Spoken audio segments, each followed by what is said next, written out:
session.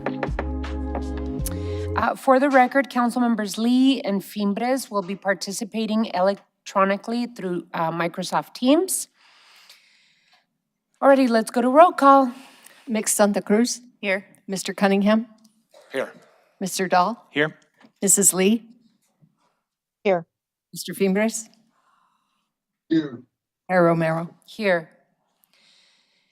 Before we go to item 2, the city attorney will go over the rules of decorum for mayor and council meetings. Mr. Attorney, and I'll also leave you to talk about the rules of I don't know why I'm getting stuck here. The charter language for mayor and council to appoint. Sure, thank you, Mayor. I'll do both of those things. I'll start with the rules of decorum that apply to the meeting and every meeting of the mayor and council. Arizona's open meeting laws provide that members of the public may attend and listen to the proceedings during tonight's public meeting of the mayor and council. Arizona law does not require a call to the audience, and in fact, tonight's meeting does not include a call to the audience or any public hearings. But Arizona law also allows the mayor and council to enforce rules and procedures for public attendance and observation of the meeting to ensure orderly behavior and to prevent any unnecessary interference or interruptions with the meeting. So here are the rules that apply. The rules require decorum and orderly conduct by members of the audience. Remarks that are profane or threatening towards any person are, of course, out of order. And in addition, no person attending a meeting shall engage in conduct that disrupts or otherwise impedes the orderly conduct of the meeting, including statements or conduct that interrupts the persons who will be making their presentations tonight to the mayor and council. Additionally, no person attending the meeting may engage in conduct that disrupts or interrupts the discussions of the mayor and council, either during or after the presentations made by the applicants for the Ward 6 council spot. The mayor has the authority to ensure compliance with the rules of orderly conduct, and if it's disorderly conduct or disruptive conduct continues after a warning, and this is the warning, the mayor may direct the removal of persons from the chambers and/or recess the meeting itself. If the chambers are cleared, persons who disrupted the meeting will not be allowed to return to the chambers for the remainder of the meeting. As a final note, please be aware that interrupting or preventing the lawful public meeting from being carried out in an orderly manner not only violates the rules of conduct, but also violates Title 13 of the Arizona Revised Statutes. So in short, persons who comply with the rules and do not interrupt the meeting will be able to attend and listen to the presentations and tonight's proceedings. But persons who disrupt or interfere with the meeting are in fact subject to removal. Then with respect to the action that you're contemplating and discussing and have the opportunity to take tonight with respect to the filling of the Ward 6 vacancy, Councilmember KOZACHIK tendered his resignation from the mayor and council effective April 1st. Back in March 19th, I believe it was, the mayor and council met and set forward the process for selecting a qualified applicant to fill the balance of the term for the Ward 6 council office vacancy. Ultimately, what the council decided to do by motion was to accept applications during a period from, I believe, April 1st to April 15th. After receiving those applications, which included a letter of interest as well as the resume of the applicant and a statement of intention of that applicant, whether they intend to run for the office again in 2025. Once those applications were received, they were screened by the city clerk's office and myself to make sure that the applicants who had submitted were in fact qualified electors. And what our charter requires for someone to fill a council seat is that they be a qualified elector of the city of Tucson for at least 3 years and a qualified elector of the ward, so in this case, obviously Ward 6, for at least the past year. That screening process was completed, and of course, each of the 4 persons who are here tonight to make their presentations to the mayor and council meet those charter requirements. Per the mayor and council process that was approved at the earlier public meetings, each member of the mayor and council submitted your own top rankings of the candidates who had applied and had been deemed qualified. From those, a scoring resulted based on those rankings that produced the top 4 applicants, each of whom is here to make a presentation to the mayor and council. Under the city charter, it is the responsibility and the duty of the mayor and council to act, to vote, to fill the vacancy. So that's the process. The charter also allows for the mayor and council to determine the process leading up to that selection, which is, of course, the process that we have now completed.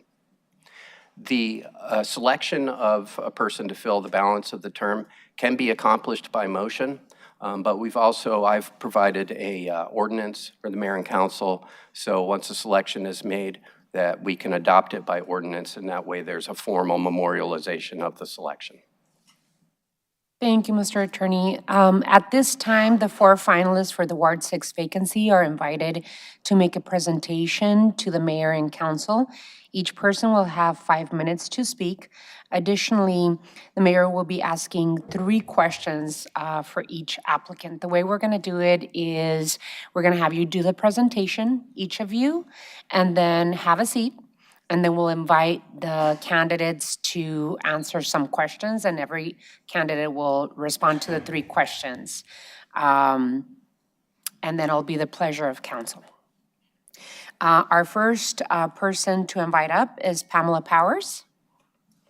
And remember, you have 5-minute presentations, and the city clerk will set the timer to 5 minutes. This one is the one to use?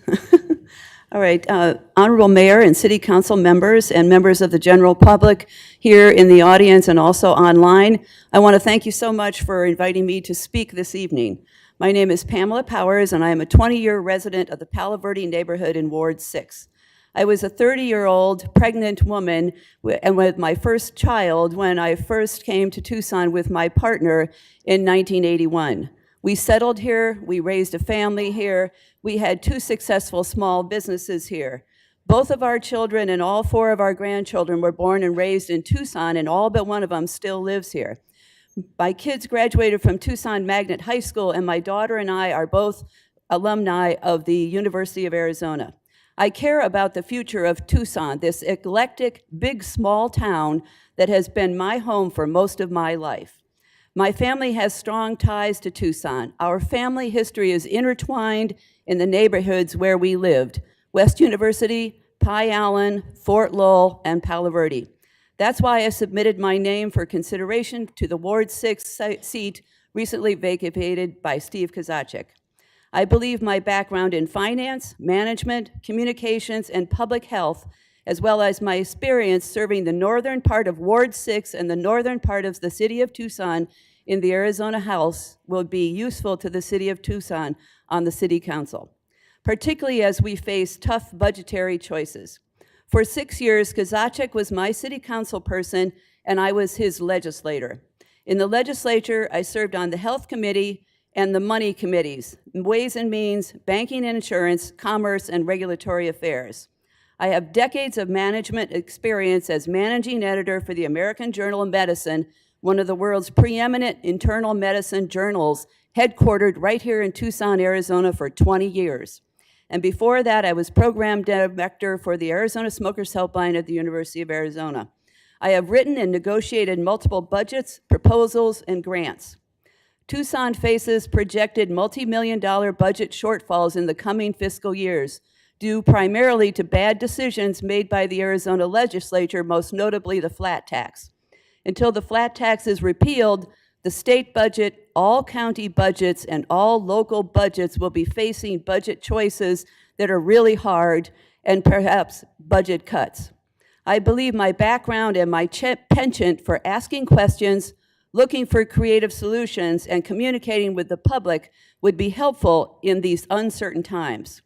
Tucson's historic architecture, interesting plants and geology, laid-back lifestyle, cool music and art scene, and great temperatures drew me here 40 years ago. I want to help Tucson move forward by protecting our city's eclectic characteristics, historic architecture, multicultural lifestyle, and fragile desert environment. On the city council, I would focus on housing, sustainable infrastructure, and good-paying jobs. During budget negotiations, I believe the city council should do everything possible to preserve jobs. Keeping people employed and housed is good for everybody in our community. I am mostly retired, but like many retirees, I have a part-time job with my long-term employer. I produce video content for the American Journal of Medicine. This position would in no way preclude me from accepting an appointment, and I could start right away. KOZACHIK and others have mentioned the importance of the Ward 6 staff and their service to the community. I attended multiple community and political meetings in the recent weeks. What I learned was that Midtown people liked KOZACHIK, but they absolutely loved the Ward 6 staff. I heard many good stories about how helpful they are on multiple levels. It would be silly for any newcomer to tinker with a well-oiled machine. Thank you for your time and consideration. Thank you, Ms. Powers. Alrighty, our next speaker is Vince Rabago. Good evening, Mayor, Council, residents of Tucson, everybody in the audience. First, I want to thank you all for including me here tonight as part of this decision process. For me, it's important. I raised my children in Ward 6. I've been active in the ward. I've lived in 2 different neighborhoods there, and in fact, I was neighborhood association president for one of them.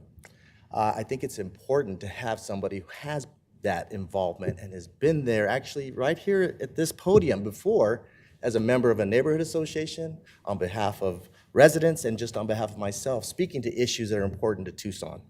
So let me give you a little bit of background about myself for those of you who might know me in one capacity, whether it be in civic engagement or in the law or other things. So I'm a small business owner. I've had a law practice in Tucson for more than a decade. I've practiced law for 3 decades. But in that capacity, I've worked in the criminal justice system as a prosecutor, and I've realized the needs we have for public safety and also the needs we have for new innovative ideas, whether it be more funding for mental health, and we have to include the neighborhoods in those sorts of decisions. I've worked in consumer protection. I've worked for the Arizona Attorney General for almost 10 years at different points. I've worked with our tribal partners for the Pascua Yaqui tribe. I've been a U of A professor. I've taught law and public policy. And in these various capacities, in different places, I've worked on issues ranging from development, business. I've worked on criminal justice issues. I've worked on legal issues involving ordinances and initiatives and the sort of things that the city is often faced with. In all those capacities, the most recent one that ended last year, I should say, during 2023, I was the chief counsel for the current Attorney General. For consumer protection and advocacy, I managed a budget of almost $5 million, approximately 40 full-time employees, a little bit more actually, but you know how that works with employment. So I have experience in budgets. I've worked on national boards, I've worked on statewide boards, I've worked on local boards. I know what it takes to work collaboratively with people and with the community and different stakeholders, whether they're your own employees or people in the neighborhoods, as well as business interests. So everybody plays a role and a part. What I'd like to say, sorry about that, turning this little thing off. I made a little timer so I wouldn't go over. But I think what you need for this position is someone that has the experience to come up to speed very quickly, which I have due to my background as a lawyer. I've worked on a lot of matters ranging from environmental matters to protect the beautiful Sonoran Desert environment that we have, to complicated fraud matters with national, if not global corporations, and have to learn those things on a very short basis. As I see things, we have the budget coming up, and then we have the next budgets that are coming up. And it's going to be critical to have somebody who's going to be willing to invest the time to figure out ways to address these shortfalls from the flat tax. We have issues in the neighborhoods involving the TEP reliability study, and I'm ready to dive into that. And we also have issues like RTA Next and all of the various sustainability initiatives that we have to keep going and involvement within our neighborhoods. So I am someone who's ready to put in the hard work to get it done, to work collaboratively, to have the voice that's needed in Ward 6. One thing I want to leave you with is that Mr. KOZACHIK, Steve's not here to say the words on behalf of the ward. So whatever decision you make tonight, it's going to be a good decision. I'm honored to be among some amazing people who are all here for one reason, a better Tucson. I'm here because I have, I believe, a wide, diverse experience in many areas that will give the council something extra as it goes forward over this next year and a half until the new council members elected.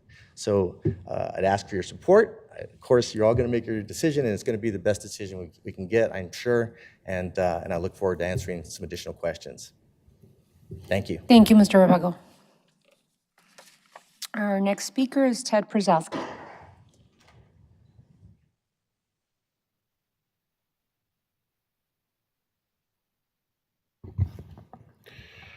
I want to start by saying that Tucson's a big part of me. I can sing both Lucky Wishbone themes.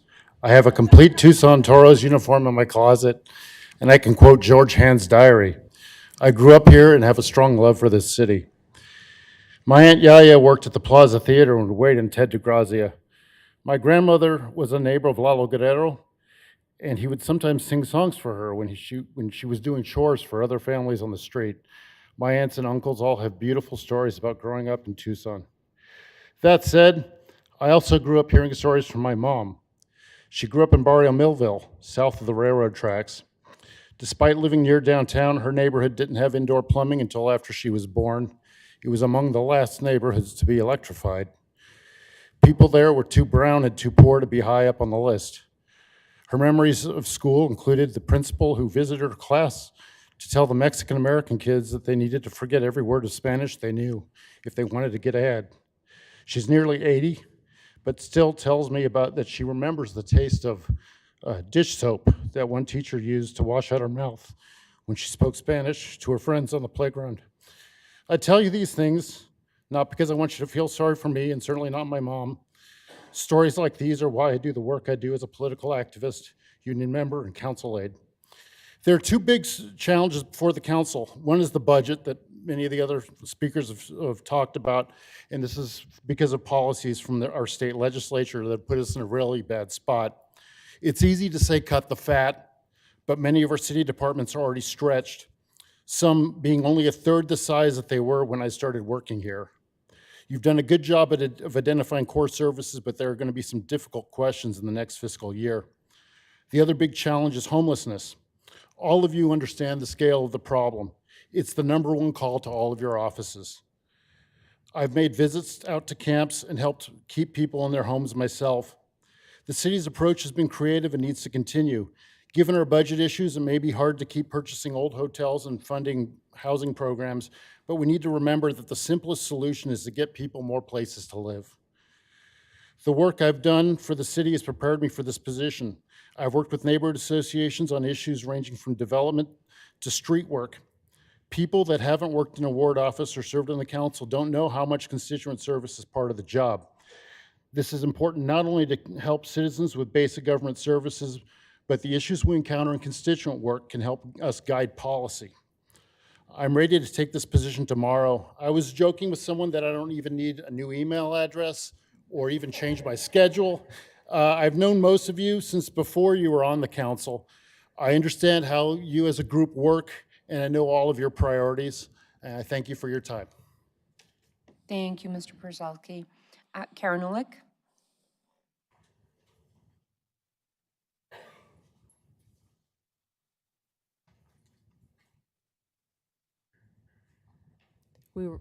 Thank you, Mayor Romero, members of the council, members of the public, staff. Really appreciate the opportunity to present. And we were offered an opportunity to send PowerPoints, which I never do, but I did. So, so I'm going to share that with you. And I start with a picture of my dog, Dusty. I've lived in Tucson for 30 years. Dusty and I, our family dog, moved into Woona in October of 2022. And as you can see, living downtown and near the university, he's becoming more and more sophisticated with time. I think over here, I think you can click over here, see if it works. Over. Point it behind me? Just kidding. Oh, thanks. Oh, there we go. Okay. All right. So very briefly, I wanted to outline my commitments to you and the community. I wanted to talk about my experience serving Tucson and Ward 6 and talk about the next 20 months, which are critical, as others have noted. And so that is what I'm going to do. There we go. Commitments. I will not run for the Ward 6 vacancy in 2025 or any other city elected office in the future. I have confirmed that I'll be able to stay in my home with my dog Dusty through 2025 and maintain that great place that we have. I've confirmed with the Ward 6 team by meeting with them in a follow-up with the Chief of Staff, Diana, that they will serve with me if I'm appointed. I met with them because I don't take that for granted, and I agree. They are beloved and they've earned a lot of respect. So I'm very grateful for that, and I would just note that Councilmember KOZACHIK has agreed to meet with me as well to make sure that I'm fully up to speed with the most current concerns on his mind. The council will be my sole employment with 100% focus. I've never experienced that. I've always had another job to make ends meet, and so that is really exciting to me to know that it could be my sole focus. Vice Mayor Dahl mentioned conviviality, and at first I thought, I don't need to mention that. Everybody here would strive to have very good relationships and enjoy the work together. It's hard work, and there's no reason to have anything but mutual respect and kindness, and I can assure you of that. It really is over my shoulder. All right. Just a reminder of experience. I've been elected citywide to 3 terms on the city council. I filled a vacancy after Paul Durham resigned, and it's different stepping in to fill a vacancy than it is to be elected and serve. In terms of 2021 work, most recently with Ward 6, I worked very hard to preserve access to Barnum Hill and amend the zoo master plan to make sure the zoo could expand, but that precious public access was retained for Barnum Hill. Councilmember KOZACHIK and I and our teams advocated for the co-location of utility and cellular infrastructure to reduce the new numbers of poles going in all over the neighborhoods in Midtown and beyond, and also worked with him to reject a development proposal at the southwest corner of Campbell and 6th because they had not consulted with the neighborhood and gotten their input. Beyond that, over the years, the Alvernon Grant anti-crime collaboration, mini-dorm mitigation and prevention, and numerous land use and quality of life partnerships were implemented between Ward 6 and Ward 3. So I do know Ward 6 well. Citywide, I worked with many of you and the community to establish the regional water and wastewater plan and to establish regional water wheeling agreements so that this valley never lets go of a single drop of wet water. We reached out to Oro Valley, to our tribal nation partners. Is that it? 30 seconds. 30 seconds. I'm going the wrong way. I list my immediate actions. I got into some detail on budget. I know we can take action now to prevent the challenges that we face from getting any worse, and in fact tackle it now.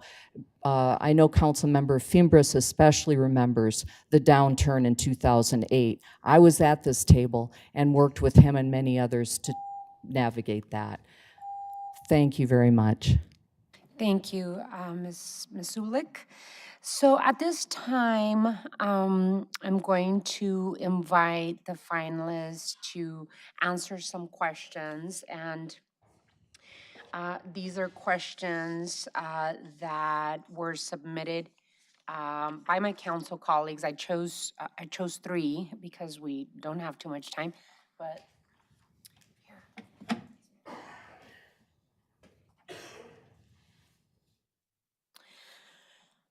and I'm sorry, Councilwoman Lee and Councilmember Fimbres, but you were asked to submit, and we chose the most relevant 3.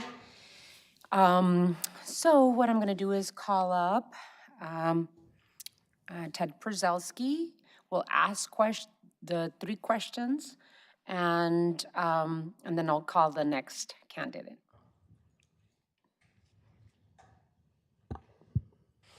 Thank you so much. The first one is a simple yes or no. Will you run for the Ward 6 City Council seat in No. 2025? Alrighty. The second question is, Arizona, like much of our country, is experiencing the parallel challenges of a lack of affordable housing and an increase in housing instability and unsheltered homelessness. How will you help this council address these critical issues? Well, there's a few things. I think that you as a council, like I said in my comments, there's a lot that y'all are doing right. I think the using the ARPA money to buy the disused hotels, and those have been very successful programs that we're using for transitional housing. The other thing is, I mean, it also comes down to whether or not we're going to do a little bit more infill that would be affordable housing within the city core. I think unfortunately, the housing ladder that we've always talked about over the last, as long as I can remember, doesn't seem to be working the way it used to, where you could make more housing that was a little higher income and then, hope that the, people move up the ladder, because you've got a lot of, people using these as investment properties or, as short-term rentals. And there's not, unfortunately, on the short-term rental thing, which I know even in my neighborhood, my Midtown neighborhood, that's become a big problem. But maybe there's some way we can get the legislature to move on that. And also, we had a meeting with some housing advocates where we went over some things that are allowed under state law. Right now, we can't do, for example, rent control, but there are other mechanisms that we could use to help get a hold on rents for people. Thank you. And last, as we all know, we're facing a budget deficit as a result of the flat tax passed by the state legislature. We know that it will be at least $18 million in fiscal year 2026, and more than that the following year. What type of solutions will you bring to help this council address that issue? Well, And you have 2 minutes. and I know that's exactly the problem.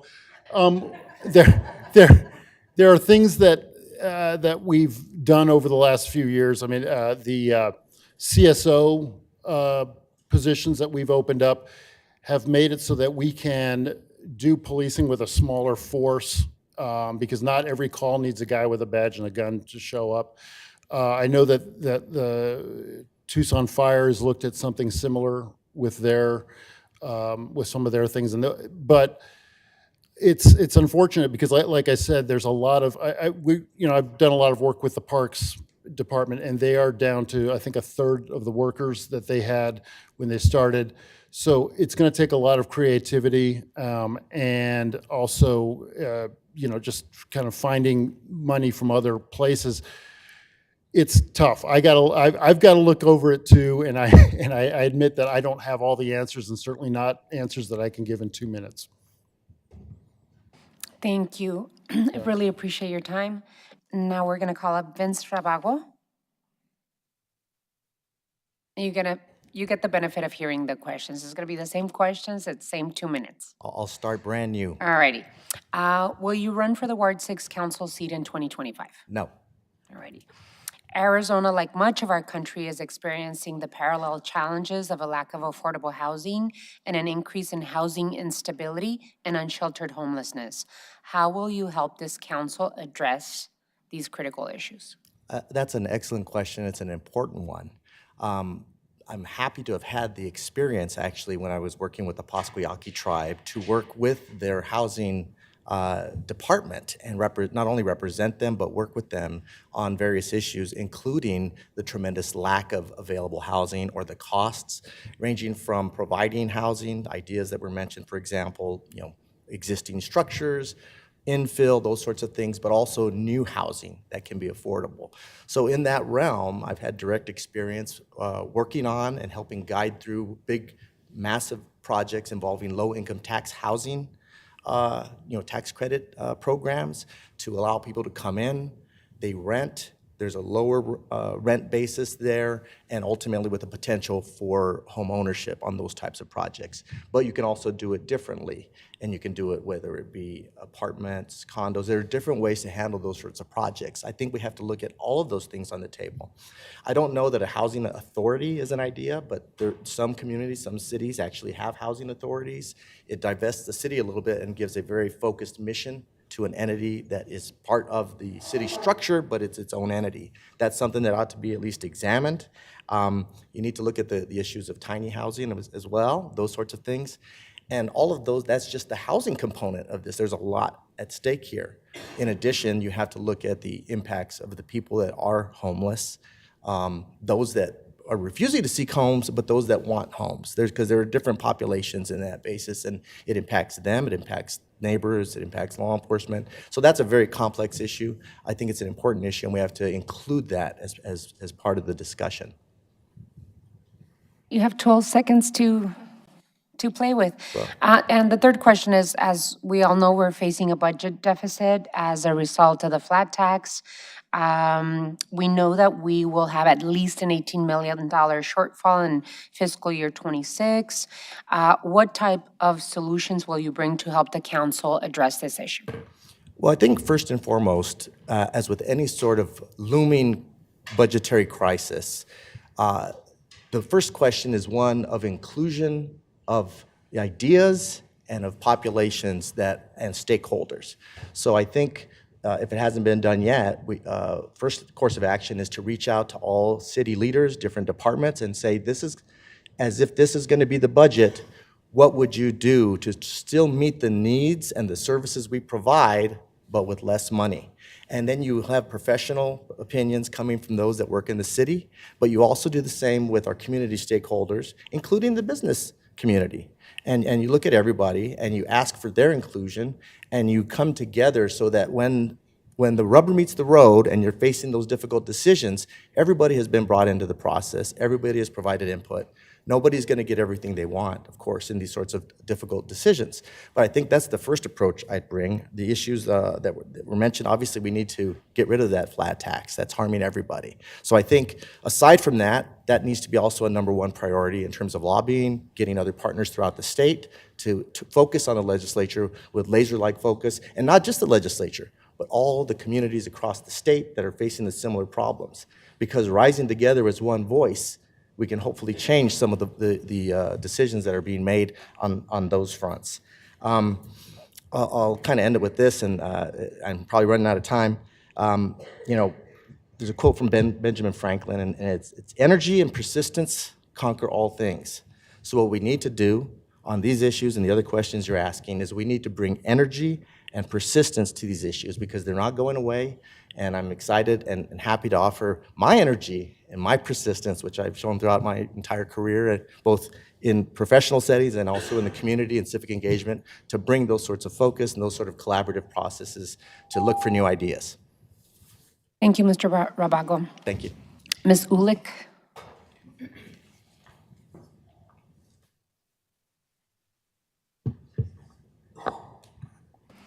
I think you answered the first question, which is if you will run for the seat in 2025. I will not. Alrighty. I'll ask you the last question first, Okay. just to mix it up a little. Sure. As you all know, we're facing a budget deficit as a result of the flat tax. We are seeing possibly at least an $18 million shortfall in '26, possibly more in 2027. What type of solutions will you bring to help this council address that issue? Thank you for the question. And as I mentioned before, and as many will recall, in 2009, 2010, 2011, we were facing deficits of $40 million, $50 million without much warning and in the midst of an economy that was crashing around us. I feel that that experience would guide me well. We did our very best, and I would commit to protecting those core services and our employees. I think those are priorities we've all expressed and shared over the years. In terms of immediate actions, there are a few things I called out in my slide. I believe that we need to do, and forgive me if some of these are already in process. I suspect that they are. You have all been wringing everything you can out of this budget. But the ones that jumped out at me, we need to make sure we've done a full occupancy study of city office space and consolidate our operations. There shouldn't be any office that's empty a good part of the time. We should also streamline and look at the BDSD permitting process. Things shouldn't be slowed down if they've been approved. They should move, and that fuels the economy. We have negotiated agreements with Visit Tucson and the Arts Council coming up that relate to funding streams that you have discussed at the table. That's an opportunity to relook at how we've negotiated those agreements and what revenues really are fair. The opioid settlement funds are coming, $1 billion to the state of Arizona over the next 18 years. Around 56% is going to the cities. We can calculate Tucson's share. That can help us also to address some strategic priorities. And those are some of the things that came to me. Thank you, Ms. Ulick. Again, the same question. Arizona, like much of our country, is experiencing the parallel challenges of a lack of affordable housing and an increase in housing instability and unsheltered homelessness. How will you help this council address these critical issues? I absolutely agree with my colleagues who've been presenting, and I think that you all have done so much to create more affordable housing. I think we do need to be creative. I mentioned in the League of Women Voters forum that I'm living in co-housing and shared housing. Again, there shouldn't be empty buildings in this city, not office buildings or office spaces owned by the city, and not homes. And so shared housing, co-housing, tiny housing communities. The other thing I'll mention, as I've worked with Medicaid for the last 10 years, our state Medicaid system just was approved for a waiver by the federal government to invest Medicaid and state dollars and federal dollars into housing and homelessness, with particular attention to folks with addiction and serious mental illness. We ought to be at that table now and mapping out exactly how we leverage those and other resources that are coming down through the state and federal channels and combine those with the great work that's going on here on the ground. Thank you, Ms. Ulick. Thank Really you. appreciate it. And Ms. Powers?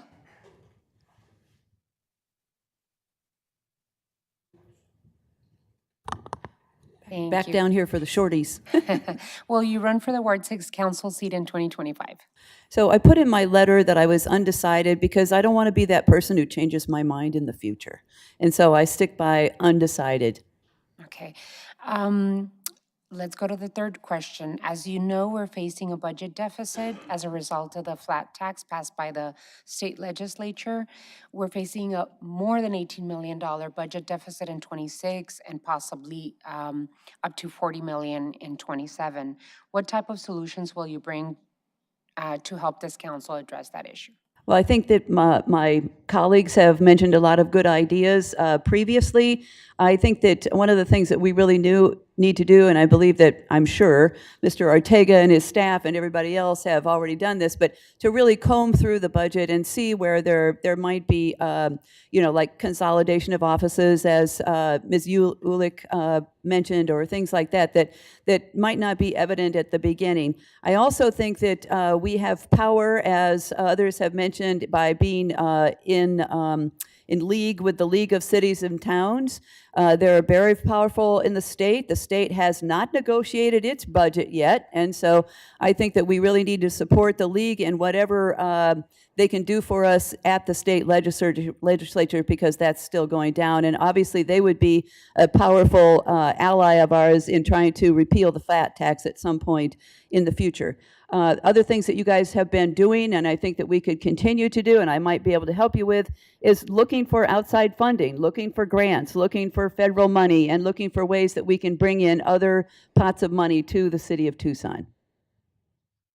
And then the last question, Arizona, like much of our country, is experiencing the parallel challenges of a lack of affordable housing, an increase in housing instability, and unsheltered homelessness. How will you help this council address these critical issues? Well, I hate to blame everything on the legislature, but there are a number of preemption bills that have been passed over the last 10 years that have made affordable housing worse. And again, working with the League of Cities and Towns and our Democratic governor, you know, maybe we have a chance to change some of that. And that would be, we can't do annual caps on rent increases. We have rents going up to 50% and 100% when apartment buildings are sold. Inclusionary zoning, which allows us to designate affordable or low income into one sort of a development. Rent control.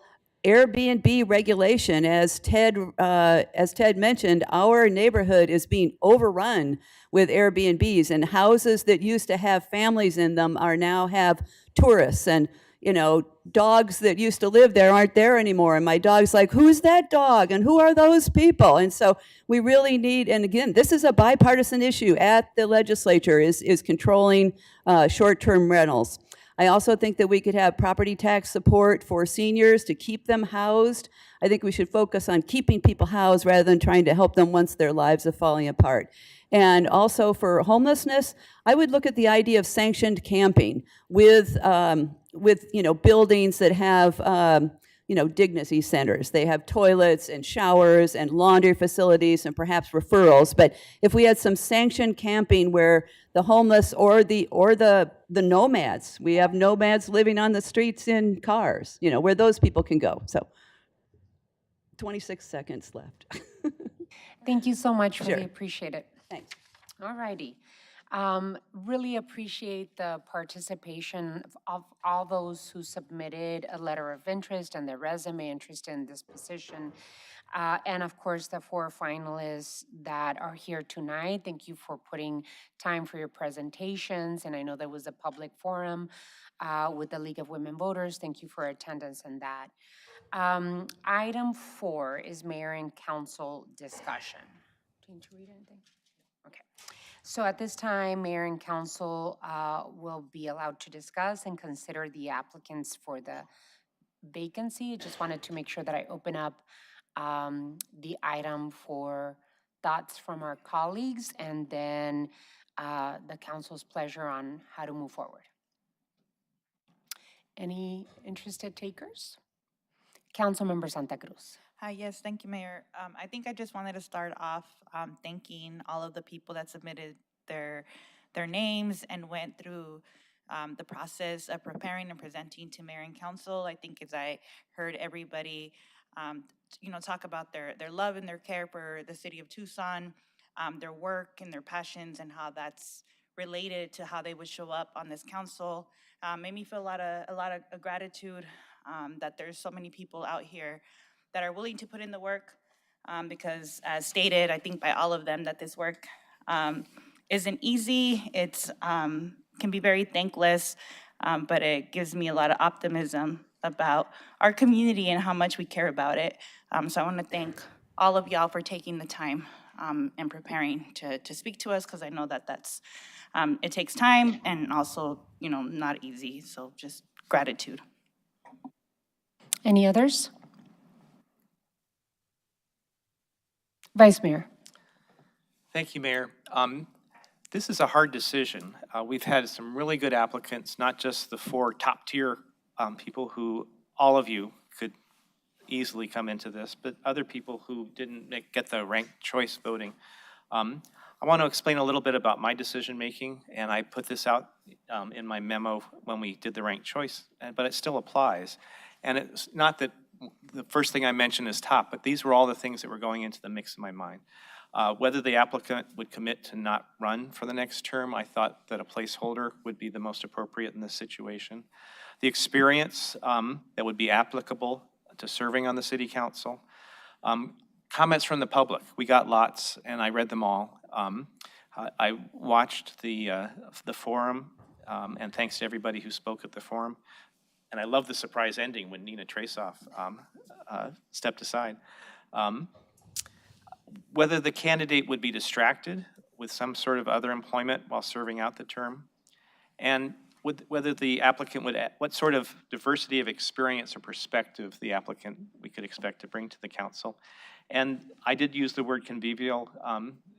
We are very civil with each other generally, and I think it's important as we face more and more challenges that we work well together. So those are the things that went through my mind, and I want to thank everybody, especially those from Ward 6 who took the time to send us comments. Any others? Oh, Councilwoman Lee, I'm sorry, I didn't see your hand up. Councilwoman Lee.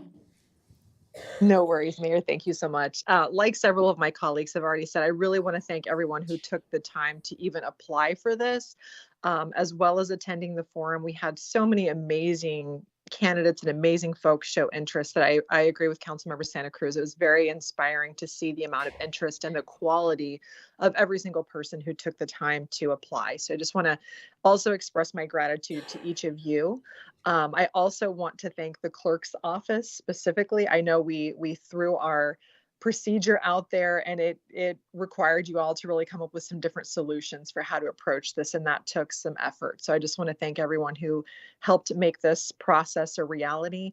Also thank the neighbors. As Vice Mayor Dahl said, there was a lot of engagement. I too read all of the emails and really appreciate getting that feedback from the neighbors and other stakeholders in Ward 6 and from across the community. I also want to thank the League of Women Voters and Vice Mayor Dahl for splitting the cost to make sure that the league had the funding necessary to do that forum through our office community engagement budgets. That was a really important part of the opportunity for everyone in the community to learn more about each of these folks. So thank you all for that. I also put some of my criteria forward when I submitted my list of names in order. Definitely similar to some of the others, relevant experience as a council member. I think we're just very fortunate to have someone who has that direct experience, who's applied. Also, recent city government experience was a key factor for me, as well as feedback from Ward 6 and across the city as well was really important, as well as retaining staff. I know that a lot of folks have spoke about that tonight. I know that was Steve Kay's ideal situation as well. He built an amazing team who has an amazing relationship with the community, and retaining the talent for the folks who want to stay, I think, is going to be key for the experience of all of the constituents and businesses in Ward 6. Also, you know, something that's top of mind that I talk about all the time, and a lot of folks have talked about tonight, is the budget and the challenges that we have ahead of us and the difficult decisions we're going to have to make as a mayor and council and as a city government to maintain service delivery. And that was a key focus that we heard from a lot of constituents, as well as wanting someone who has experience with a budget and can help us begin to navigate that. Due to where we're at in this budget cycle and the environment that a lot of folks have talked about tonight, I think having somebody who can really hit the ground running is going to be key. We're going to be voting on our budget next month, I believe. Well, we're about a month away from that. So this is really, really key to have somebody who doesn't need a huge ramp up cycle if we have someone who is available to do that. And I would just go ahead and offer something to the team for consideration. You know, in listening to all of the feedback, listening to everyone's experience, I think that there's one person who clearly has the experience in all of this, who has voted on 12, if not 13, City of Tucson budgets over her career. Speaking about Karen Ulick. Her approach, I've had the privilege, not as much as some of my colleagues, but I've had the opportunity to work with Karen when she was filling in the Ward 3 seat in 2021. And her approach is very professional, very educated, very very, very helpful to work with. Even if you disagree with Karen, you're going to understand the logic, you're going to feel heard, and she's been a very good teammate to be able to work with in the past. And I think with all of these difficult decisions, she would continue to be that team member. So with that, I would just like to throw out a motion that we pass and adopt ordinance number 12082, appointing Karen Ulick as Ward 6 council member to serve for the remainder of the term in Ward 6. There is a motion. I'll second. There's a Second, motion. Madam Mayor. There's a couple of seconds, right? If I heard you well, Councilmember. So let's have continued discussion. Councilmember Fimbres. The only thing, all the people that came out, Madam Mayor, to apply for this key position. Very critical. We're in budget times now. We're hitting down the downturn because of the flat tax that state giving them.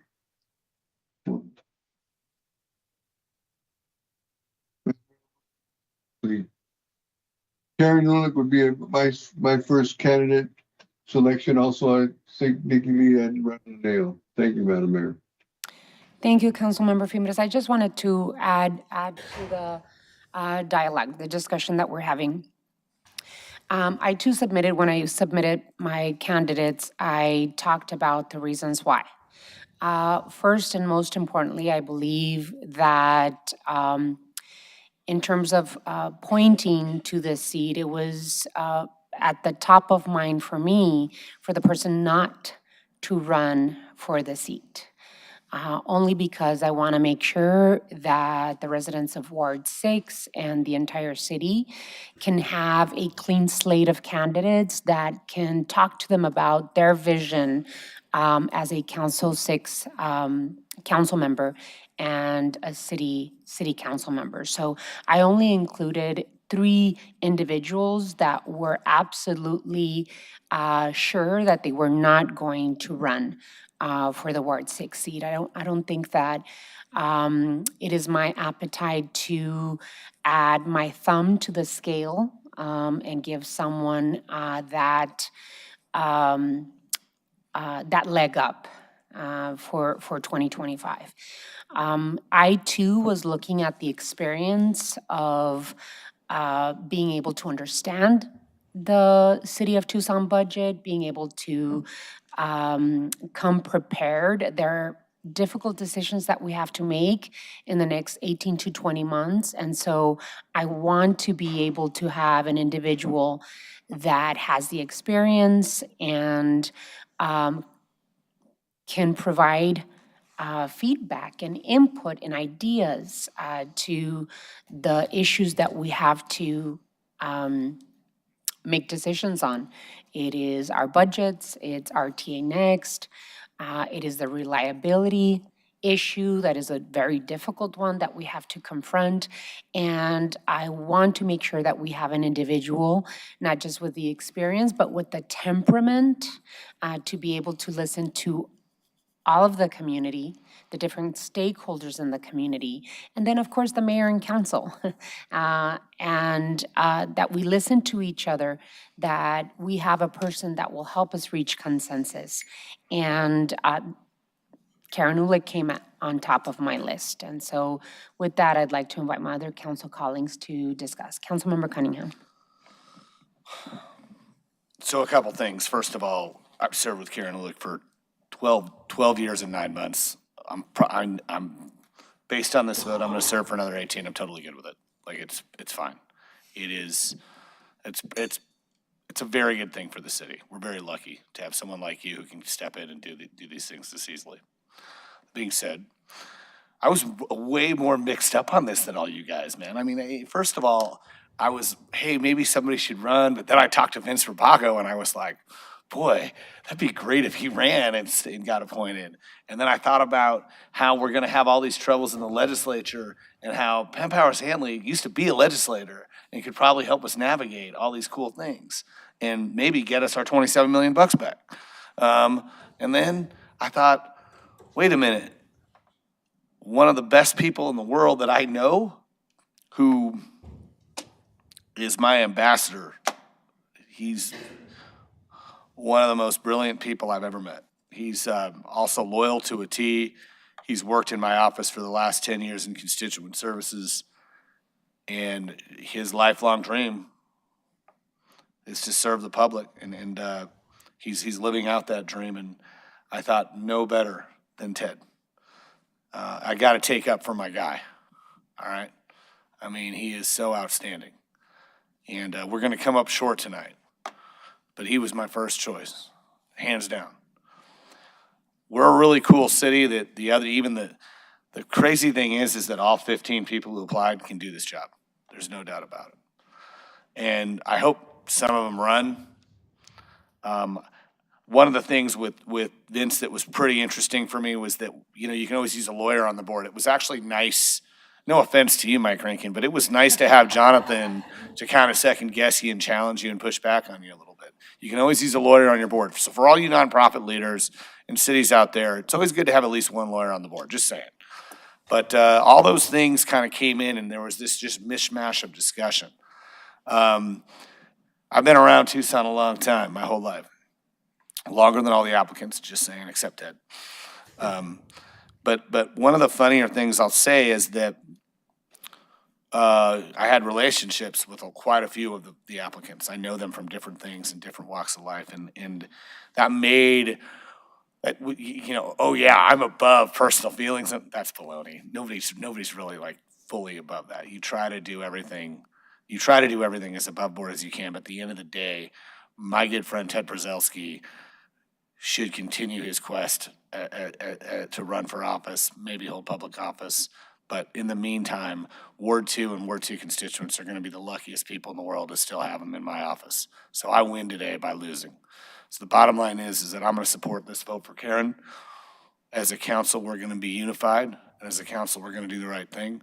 To our other two finalists, I can't even tell you how much I appreciate your public service. I can't tell you how much I appreciate and admire both of you.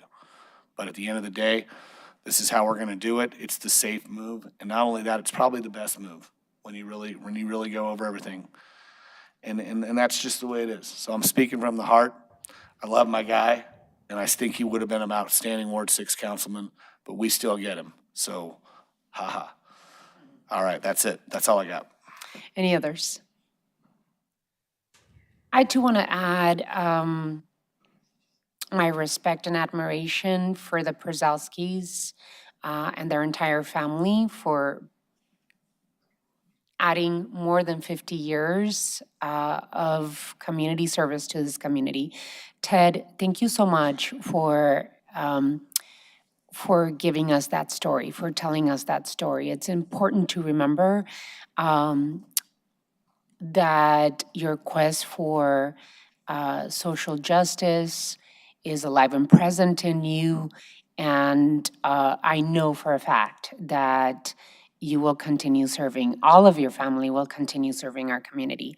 To Vince and Pam, thank you so much for your time and your time invested. I agree. I mean, the list that we received, very talented people, and that is a testament of the work that this mayor and council is doing, and people wanting to be a part of that and feeling that they can innovate and bring new ideas to the table. So thank you all for your participation.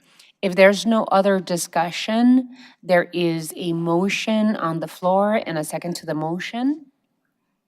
Any discussion? Okay, hearing none, let's go to roll call. First, I'll read the ordinance by number and title only. Ordinance number 12082 relating to appointment to fill a vacancy on the City Council, appointing Karen Ulick as Ward 6 council member for the City of Tucson, establishing that the appointee shall serve for the remainder of the term of office and declaring an emergency. Ms. Santa Cruz? Aye. Mr. Cunningham? Aye. Vice Mayor Dahl? Aye. Mrs. Lee? Aye. Mr. Fimbres? Aye. Mayor Romero? Aye. Ordinance 12082 passes by a vote of 6-0. Congratulations, Councilmember Ulick.